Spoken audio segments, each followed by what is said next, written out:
건작동 말씀 묵상. 네, 반갑습니다. 그덜교회 강동희 목사입니다. 오늘은 잠언 11장 16절에서 31절 말씀, 선택하라 허무한 인생 보람된 삶이라는 제목으로 말씀 묵상 나눔 함께 하겠습니다. 이 11장 후반부의 내용은 지혜로운 자와 의인의 덕망 높은 행동을 보여주고 있습니다.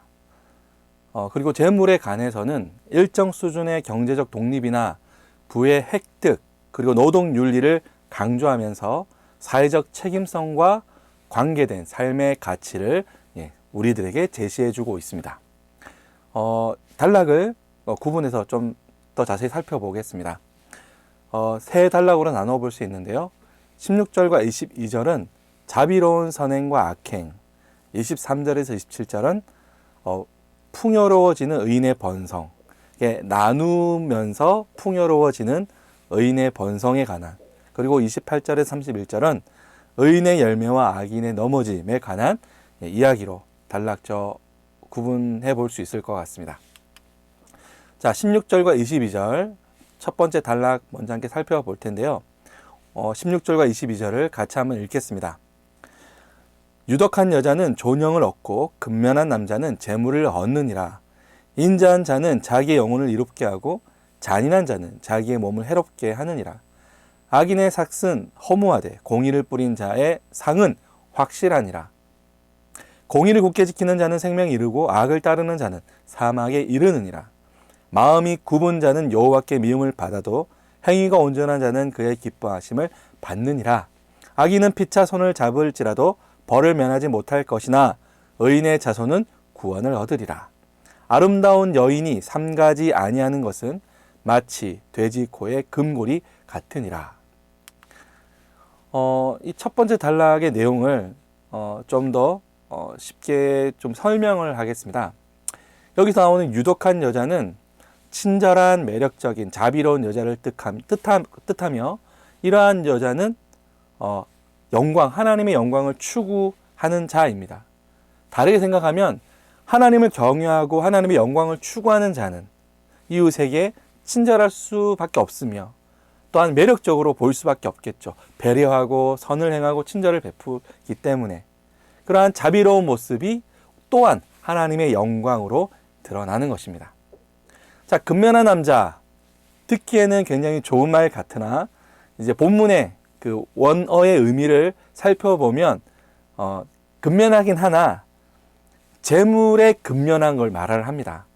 그러니까 우리는 하나님 앞에 근면해야 할 텐데 재물에, 물질에 욕심을 가지고 재물에 매여 있는 자를 뜻하죠. 그러니까 이 욕심을 가진 자, 특히 돈에 욕심을 가진 자는 굉장히 무자비하고 또 잔인한 폭군이 되는 경향을 많이 봅니다.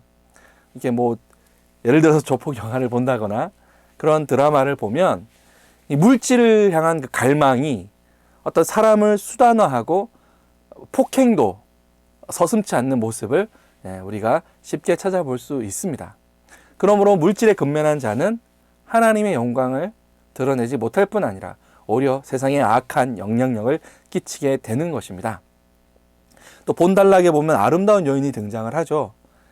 하지만 이것 또한 좋은 의미로서의 아름다운 여인을 뜻하는 것이 아니라 겉모습을 아무리 아름답게 꾸며도 진리에 대한 분별력이 없다면 짐승의 장신구를 다는 것과 다르지 않다는 거죠. 하나님의 영광을 목적으로 하지 않는 외적 노력과 아름다움은 의미가 없는 것입니다. 허무한 헛된 인생일 뿐인 거죠. 결국 하나님의 심판, 그 벌을 면하지 못하기 때문입니다. 우리가 자비로운 선행과 그에 반하는 악행을 우리가 늘 마음에 새기며 우리는 어떠한 삶을 선택하고 있는지 조심히 되돌아보고 살펴볼 필요가 있을 것입니다.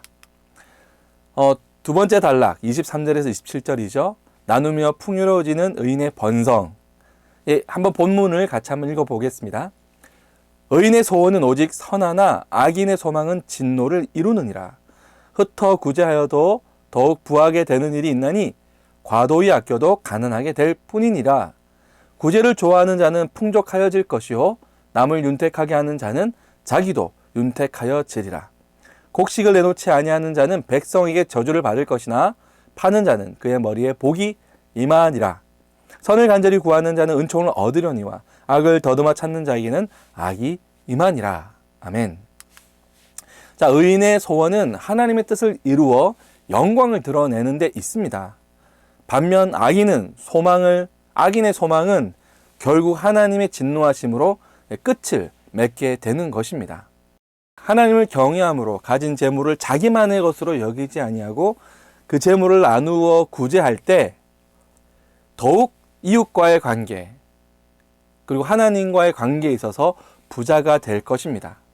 그러나 구제에 인색하고 자기만 소유하고 자기만을 위해서 그걸 사용한다면 그 인색함은 이웃과 하나님을 잃어버릴 뿐 아니라 허무하고 외로움에 굶주리는, 관계에 굶주리는 그런 인생이 될 것입니다. 자, 세 번째 단락 함께 살펴볼 텐데요. 28절에서 31절. 의인의 열매와 악인의 넘어짐. 우리가 본문을 한번 같이 읽겠습니다. 자기의 재물을 의지하는 자는 패망하려니와 의인은 푸른 잎사귀 같아서 번성하리라. 자기 집을 해롭게 하는 자의 소득은 바람이라. 미련한 자는 마음이 지혜로운 자의 종이 되리라. 의인의 열매는 생명나무라. 지혜로운 자는 사람을 얻느니라. 보라, 의인이라도 이 세상에서 보응을 받겠거든 하물며 악인과 죄인이리요.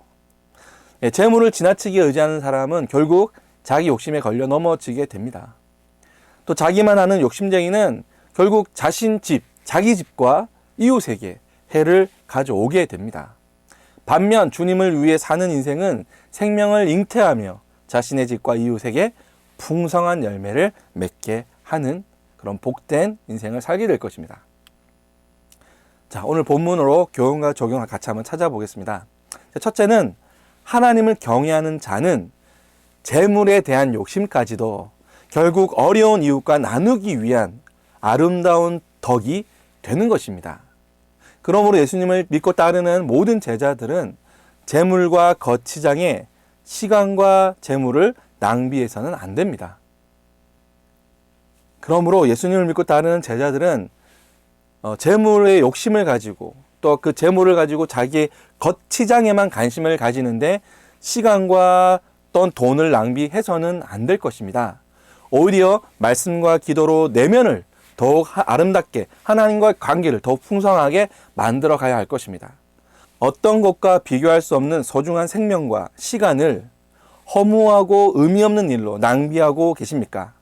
아니면 비록 고통스러운 소비일지라도 이웃을 섬겨 하나님의 영광을 드러내는 보람 가득한 삶을 선택하고 계십니까?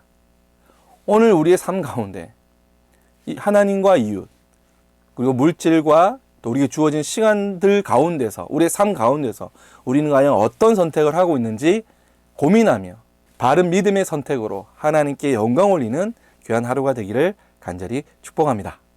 감사합니다.